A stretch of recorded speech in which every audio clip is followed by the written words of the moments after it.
online at www.gp.org. That's GP as in greenparty.org. We're at the New Jersey Institute of Technology right now at the Green Party's 2017 annual national meeting. And we're continuing here from today, July 13th, until Sunday, July 16th.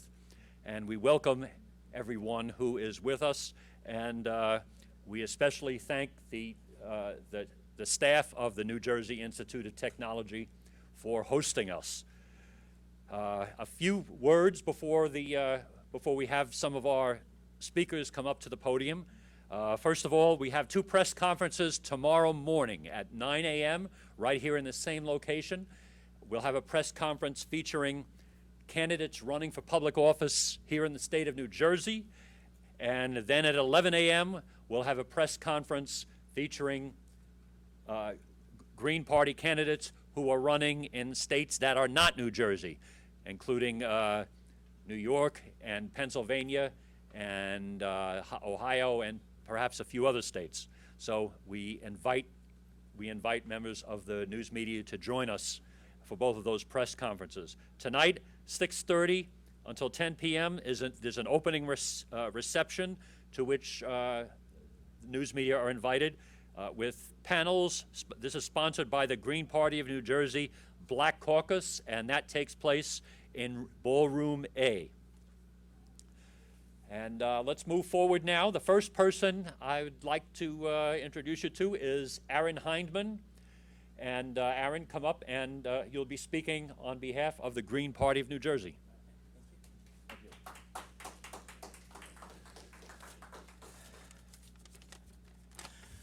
Good afternoon, and welcome to New Jersey. My name is Aaron Hindman. I'm the co-chair of the Green Party of New Jersey, and I am also a candidate for State Assembly in the 24th Legislative District. That is Sussex and part of Warren County and part of Morris County. I am so thrilled to be here on behalf of the Green Party of New Jersey. We are honored and so excited that the Green Party of the United States is here in Newark, New Jersey, in the Garden State, and we recognize that this is such a pivotal time in the history of our nation and in the history of Newark. Many of you might not be aware, since you're traveling from far and wide, this week represents the 50th anniversary of the Newark Uprising. One of the most significant moments in the history of the civil rights movement. Newark has never been the same since, New Jersey has never been the same since, and the United States of America has never since been the same. So it is so appropriate and so amazing that the Green Party, the only party that stands for social justice in this country as one of its key pillars, is here meeting in Newark, New Jersey. So on behalf of New Jerseyans and the Green Party of New Jersey, I thank you for this opportunity to showcase Newark. Thank you very much, Green Party. The Newark Uprising was just part of what makes what we're doing here in New Jersey so special. I, like many others in the Green Party of New Jersey, are relatively new. We came here to the Green Party of New Jersey as part of a political revolution led by an old gentleman from Vermont. And now we represent the Green Party of New Jersey on the forefront of the latest edition of the political revolution, led by a slightly younger gentleman from Vermont who is now representing the Green Party of New Jersey as our gubernatorial candidate, Seth Kaper-Dale. This truly is the forefront of the political revolution. We've taken the torch from another party, and we are now representing all the elements that we recognize are so important, and Seth will be sure to hit on all of them. But a common misperception about the Green Party is that we only run candidates at the top as publicity stunts.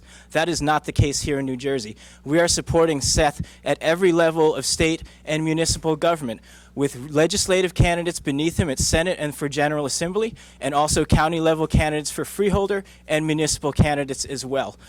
We are doing our best to make use of what resources we have and being strategic in our approach to selecting certain districts, but we also recognize the importance and the strength of candidates, and that's why this is part of a movement. We're starting small, but we're getting stronger and stronger, and we're committed to every race being viable and victorious. Thank you so much for all your help, and I hope that you'll listen to all the candidates, Seth, all the way down to everybody at school board, and support us in what we're trying to do in 2017. I also want to remind you that the Green Party of New Jersey is not just a political party, it is a vibrant activist collective. We are still committed to all our activist endeavors, ranging from social and economic justice, all the way to environmental justice and protecting our ecosystem, which means, in particular, fighting pipelines like the South Jersey Gas Pipeline, the Pilgrim Pipeline, the Penn East Pipeline, standing up for clean air in our environment, standing up for $15 an hour minimum wage with 15 now, and also we have established two vibrant caucuses, the Black Caucus and the Lavender Caucus, to represent our social justice roots for blacks and for the LGBTQ community. So we are so proud of what's happening here in New Jersey. We are so proud that the Green Party is here supporting us in what we're doing in 2017. And again, we welcome you. We welcome the media. Thank you for being here. Thank you for your coverage. And thank you for setting this up.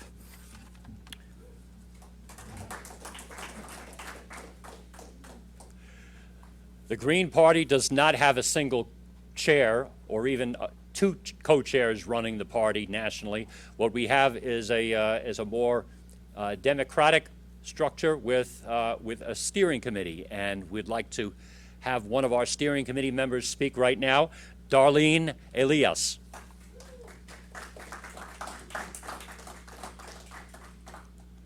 Thank you, Scott. Thank you. Thank you so much. Good afternoon. Yes, my name is Darlene Elias, and as a steering committee co-chair of the Green Party of the United States, we extend everyone a very warm welcome to who's attending this year's annual meeting here at New Jersey Institute of Technology. It is a very critical time to be involved in politics. It is even a more critical time to be involved with the political party that is equipped to stand up against the injustices that are promulgated by an era dominated by fascists, neoliberals, and warmongers. And the Green Party of the United States is that political party. We are the only party that is not corrupt and does not accept corporate donations, is not controlled by dark money or any political interest groups, and truly knows what real news is. And as one of many 7 co-chairs, I am a Boricua, and I came to this party because I knew that it was the only party that was going to empower me and give me the tool to represent my Puerto Rican people. And for those of you who are not aware, Puerto Rico right now is in a very serious humanitarian crisis. And I know that as an individual that not only chairs this party, before I came to the Green Party, I knew that I was not going to be able to go to the Democrat Party or the Republican Party and knock on their door and ask for any assistance or support. And I wanted to share with you that a couple weeks ago, as a co-chair of the Green Party, I was able to go to the United Nations and be before Oscar Lopez and a very prestigious group of people. There was about 125 of us, and we testified before a special committee of a decolonization committee at the United Nations, and we strongly advocated for Puerto Rican independence. And as a co-chair, I'm very proud of that opportunity to have been able to do that. And I know that I would have not been able to do that as a Democrat or Republican. We are no longer the alternative as a Green Party. We are the party. We are the party of the future, and we are the party that is going to make a difference, and we are the party that's going to change American politics and world politics for the better. And so I am really excited. I welcome you again for coming here to the New Jersey Institute of Technology. And again, I encourage those many people out there who are disenchanted with the current political system to come on board, because We are that party. Thank you.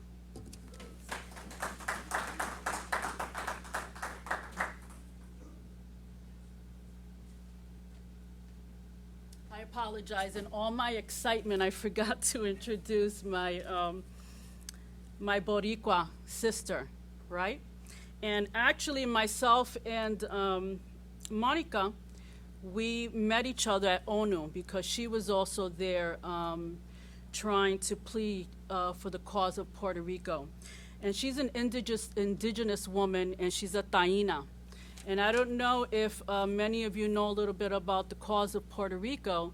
When we were colonized as an island, many Taínos were eradicated within a very short period of time.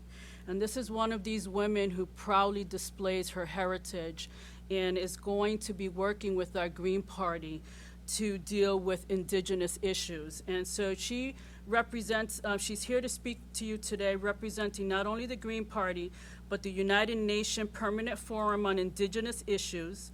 Her name is Mónica Pontón. She's a Taína from Puerto Rico, Borinquen. That's our indigenous name for the island. And she works on indigenous issues concerning women and children. So here's my sister.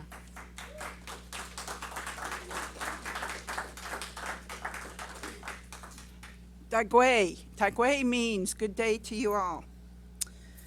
I want to take a moment to introduce myself. My name is Mónica Pontón. I am a Taíno woman, a grandmother, a mother, a wife, and an advocate for indigenous women and children. I've had the privilege to represent my people at the United Nations as well as in various capacities closer to home and across the United States. Mother Earth, water, the environment, we hear these terms banded together about political slogans, aspirational messages, or Super Bowl commercials. Often, non-native people think indigenous people are cute or quaint for their closeness to the earth. It's neither cute nor quaint, but rather knowledge based on understanding developed over several thousand years. That understanding is simply this: you must understand we need balance. And I believe the Green Party will bring that balance. Hahom, Cinco Cocona. Thank you.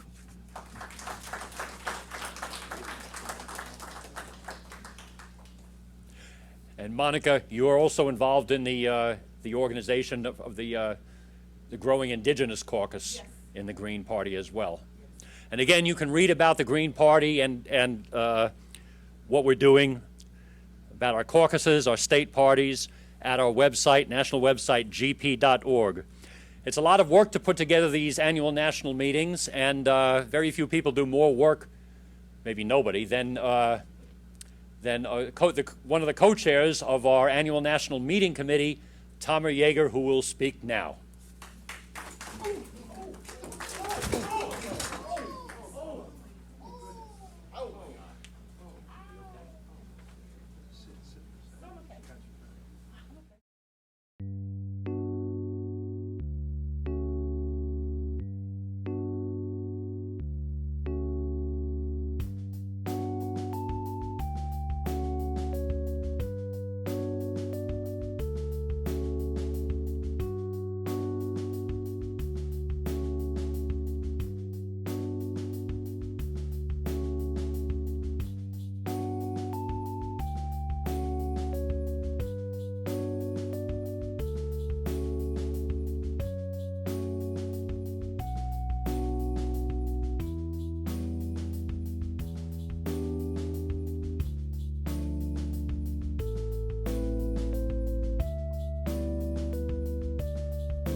Contemporaneously, well, you see what happened. I thought this year, instead of just welcoming you like everybody else has done, I'd tell you a little bit about the annual national meetings, period. This year we have people from over 40 states here. That's a lot. I don't know that we had that many people at our convention from different states. And except for a nominating convention, which takes place every 4 years, this is the largest meeting we've had since I've been involved in 2006, with over 200 people. We expected 125, so this is great. And I want to welcome you to all the workshops, too. Anybody can come to any of the workshops. You can come Saturday. We've got caucuses and committees meeting, and you can find out much more about the caucuses then. And if you have any questions about the meeting itself, I'm the person to ask. Sorry.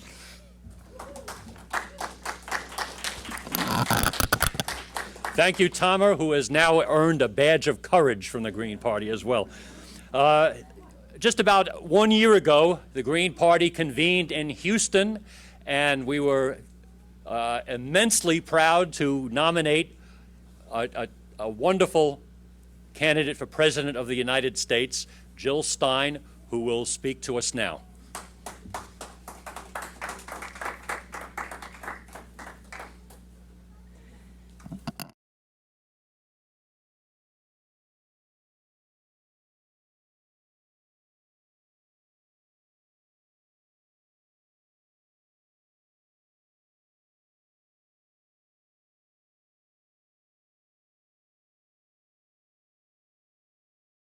Uprising across America and the uprising actually across the world, because we're in a different moment now. We're in a historical moment of unprecedented crisis that really demands transformational change. And that is what we are doing together in the Green Party. And I want to just say right out of the gate here how very grateful I am to the New Jersey Green Party for embodying what this uprising looks like. And the incredible set of candidates that you are running now, to me, is the fulfillment of why I am a Green. It's the fulfillment of why I ran for president, in order to encourage and to help lay the groundwork for those of us who are working together to create an America and a world that works for all of us. So I just want to take a minute to thank everybody here, all of you, especially the candidates and those who've been building the party for so long. I just want to give you all a round of applause. This movement is a movement for people, planet, and peace over profit. And this movement is growing stronger by the day here in New Jersey, here in Newark, and across the continent. New Jersey is in the spotlight right now because it's one of only 2 races for governor in this year, in 2017. So it stands out uniquely. But New Jersey also stands out as a state that has been fighting a long struggle against bipartisan crony capitalism, a long struggle against political corruption, legal and not so legal. This is the system that has been throwing people under the bus. Ordinary Americans, working people, the poor, students, indigenous, seniors, immigrants, people of color. This race is the symbol of America's struggle for political integrity, for democracy, and for justice. And I mean this race here in 2017, the upcoming November race, and I mean especially the race for governor in this state. And I am so honored to be able to throw my full support and whatever I can do as a former presidential candidate for the party. I'm so grateful to be able to throw my support behind somebody so deserving, so extraordinary, not only in his high vision, but actually his incredible experience of actually building that vision. I want to say right now that I wholeheartedly and gratefully endorse Seth Kaper-Dale for governor of New Jersey. Can we please give him an acknowledgement?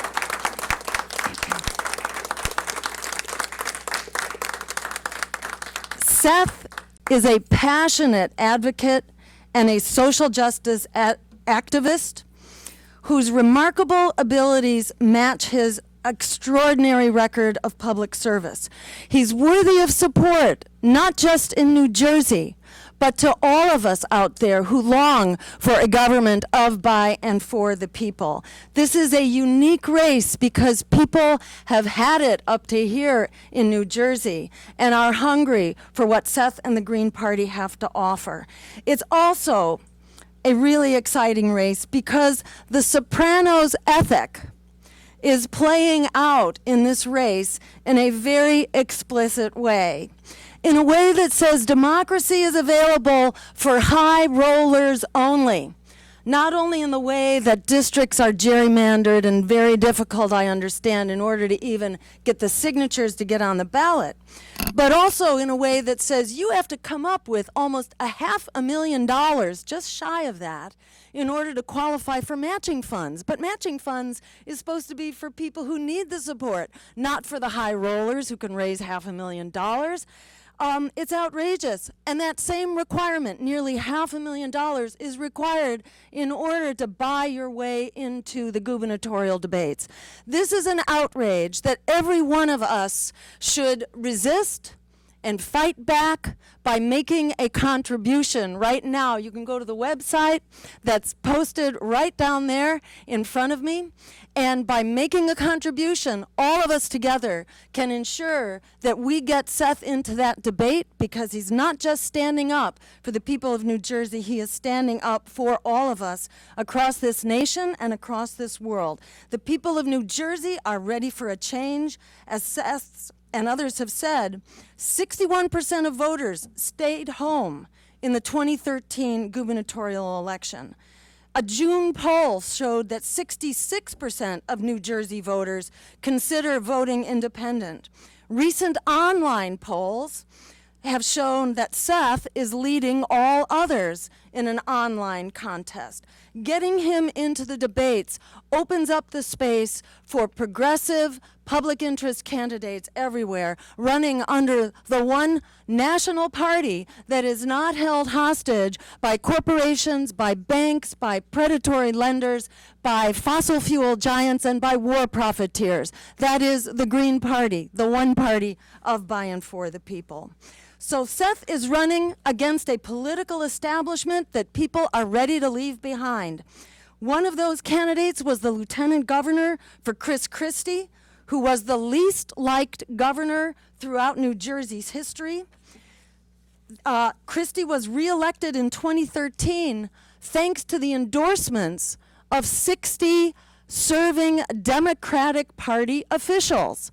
This is a political state that represents the realignment that has taken place. We have one big happy family of a corporate party. We need a new party for the American people. Seth's other opponent, by the way, the Democrat, is a former Goldman Sachs executive who spent $20 million on the primary. $20 million, largely of his own money, and still just barely squeaked by, not even with a majority of votes. So this is a political vacuum like we see across the country.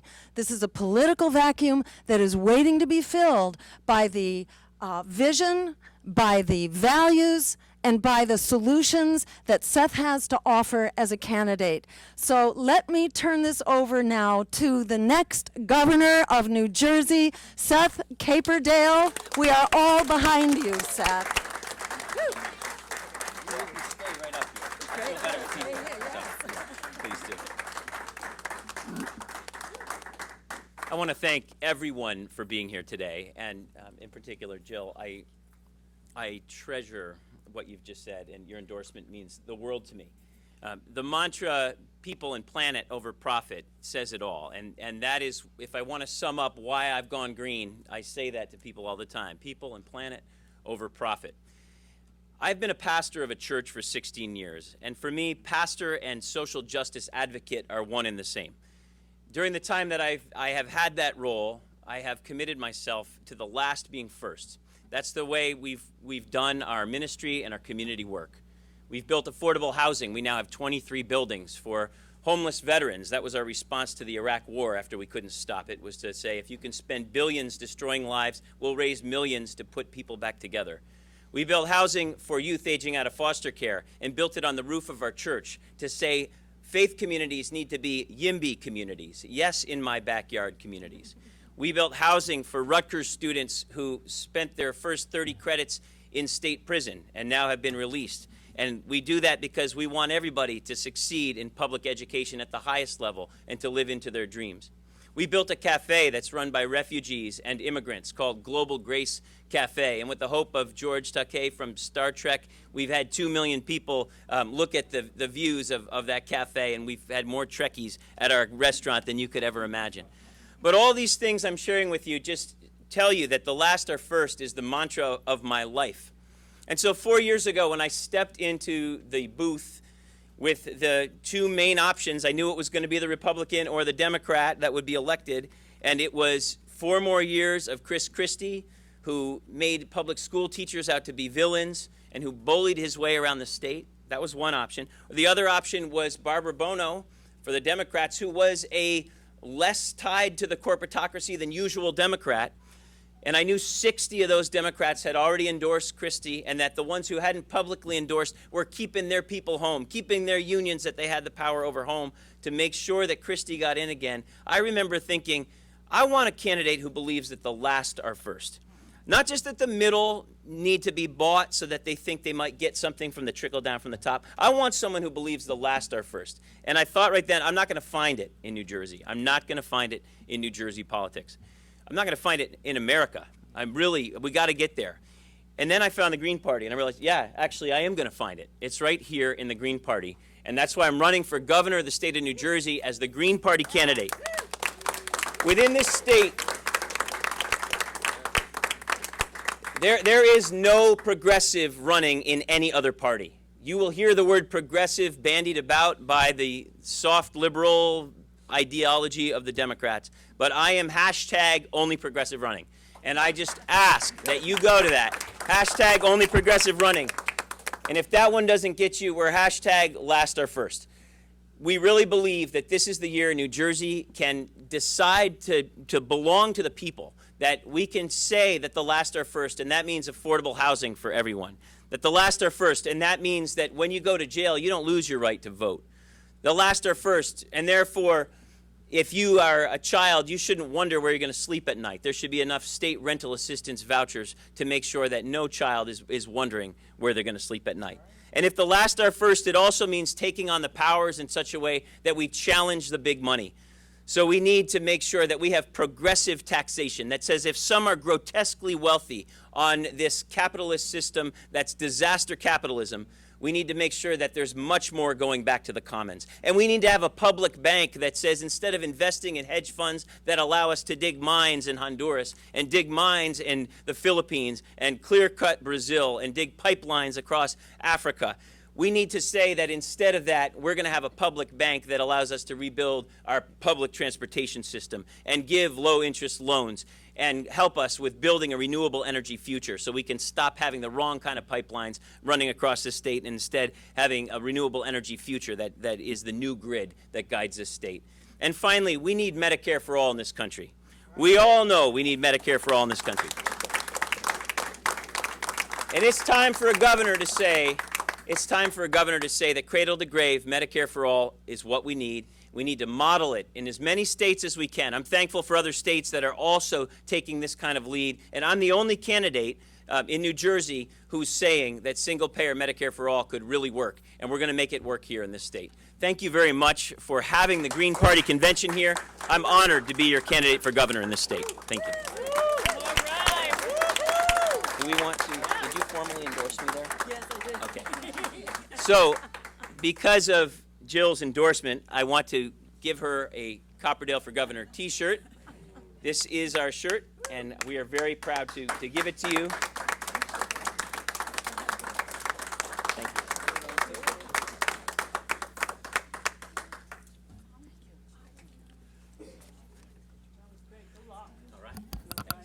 Thank you. Thank you, Seth, and thank you, Jill. And again, you can meet more Green candidates running for state and local office tomorrow morning at 2 press conferences, 9 a.m. for New Jersey candidates, 11 a.m. for candidates from other states, right here at the same location.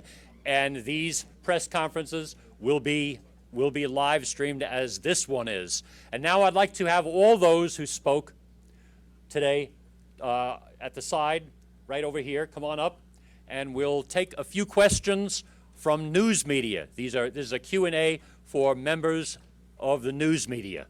So if you have a question, please raise your hand. Craig.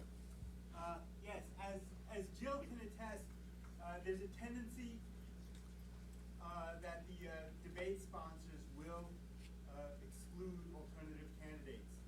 Do you have any strategy or tactics to counter that anticipated exclusion? I'm going to repeat that question.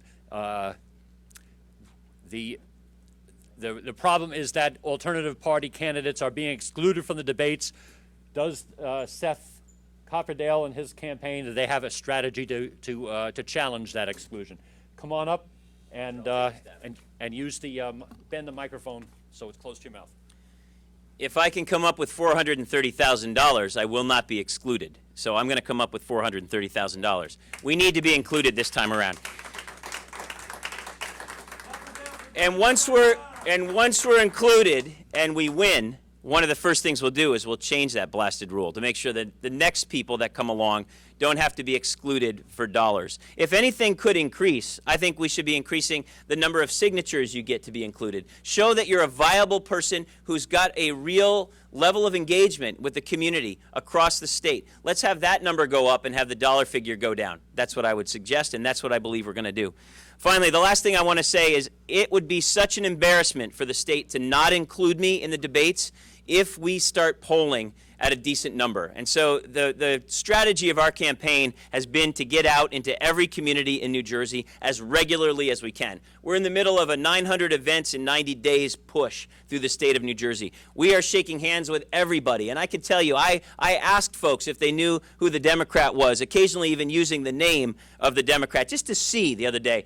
Nobody knew who the Democrat was who was running. A couple times people said, is it Daniel Murphy?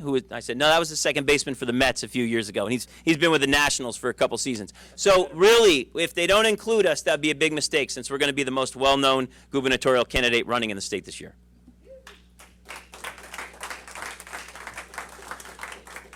As far as we're concerned for this year, what Seth said is all you need to know. Seth's campaign is committed to reaching that $430,000 plateau. We will get him in the debates, and that is our goal. We will make it happen. That's all we can do this year. Fight the system and win it on their terms with grassroots organizing, with a commitment to raising small money donations and not taking corporate money like the corporate parties do. And we will do everything we can in our power to make sure that even under their rigged system, we get Seth's voice in that debate. On the state party level, we're committed to electoral reform. We must change the pay-to-play system in New Jersey. It is not right, it is unjust that candidates can buy their voice in an election. We will change that moving forward in New Jersey at every level, and it starts with NJ-elect, and it moves into the whole system of how voters in third parties are suppressed and even disenfranchised. You should realize that in New Jersey, only the Democrats and Republicans have full legal status as political parties. The Green Party of New Jersey, despite the fact that we petition ourselves and our candidates onto the ballot every year, do not have the same rights and privileges as the corporate parties by law. Even coming down to a primary vote, we are not allowed to have a primary. When a person registers green, they receive a letter from NJ-elect and the Board of Elections saying you may not vote in the primary. Green votes are systematically disenfranchised by state law, and we will fight that at every level, from the fundraising to the legality of why third-party candidates are not given the same taxpayer-funded right to a primary that the two corporate parties are. So right now, Seth is going to fight the battle on their terms, and we're going to win, and we're going to keep fighting it as the Green Party of New Jersey to make terms that are more just and more fair and more equitable for third parties and for democracy in New Jersey. Thank you, Aaron. As I like to remind people, we do not live under a two-party system. We live under a two-party racket. Do we have any more questions from members of the news media? Mitchell? Hi, I'm Mitchell Cohn from WBAI Radio. And I wanted to know what your views are on eliminating genetically engineered crops and GMOs in situation is in New Jersey now and how you'll be changing that. The question is about elimination of genetically engineered crops in New Jersey and what steps we can take to eliminate that. Who would like to speak first? Jill? Yeah. So I can jump in with Green Party policy. I believe that's been incorporated into the platform, and it's certainly been a part of our presidential campaigns in 2016 and also in 2012. And that is that GMOs, you know, what should we say, should not be used until they are proven safe. And they are most definitely not proven safe. Recently, the main pesticide used with Monsanto's genetically modified seeds has been recognized as a probable human carcinogen. And so a crop that depends on the use of a carcinogen is not a good idea. That's the human health part. And then there's also the issue of basically eliminating biodiversity and reducing nature's abundance. Nature should have thousands of varieties of seed, and commercializing them, corporatizing them, monopolizing them, making it illegal for people to use nature's abundance in the form of natural seeds. I mean, this is a crime against Mother Earth as well as humanity. It's outrageous what is being done to biodiversity under the guise of genetically modified organisms and foods, which have not been shown actually to have any advantage whatsoever in terms of drought resistance and so on. So this is the usual kind of hype that we've come to expect from corporations who are running agriculture for profit, not for people, not for the planet. So this is a wonderful example of where the Green Party is able to stand up for a far better form of agriculture, which is good for the planet, which is good for biodiversity. We're in the middle of the 6th grade extinction right now, which is roaring ahead full speed, and none of us is going to survive that. We need to restore nature's abundance and respect it at the same time that we employ the precautionary principle to support and protect our health. There's every reason in the world, as well as economic reasons here, for us to stay the course, to support nature, which has been billions of years in the making, and not allow Monsanto and company to privatize and profiteer off of nature. Thank you. Thank you, Jill. We'll take one more question from a member of the news media. And I'd like to also remind you that reporters are enthusiastically invited to approach our candidates, talk to our candidates, interview them. They are all available. With that, we will conclude today's press conference. Again, the next one takes place tomorrow morning, 9 a.m., right here at this same location. Thank you, everybody.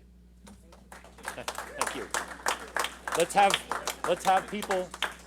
What we'll do now is have the candidates, different combinations, different groups of people come up in front of the backdrop for photographs.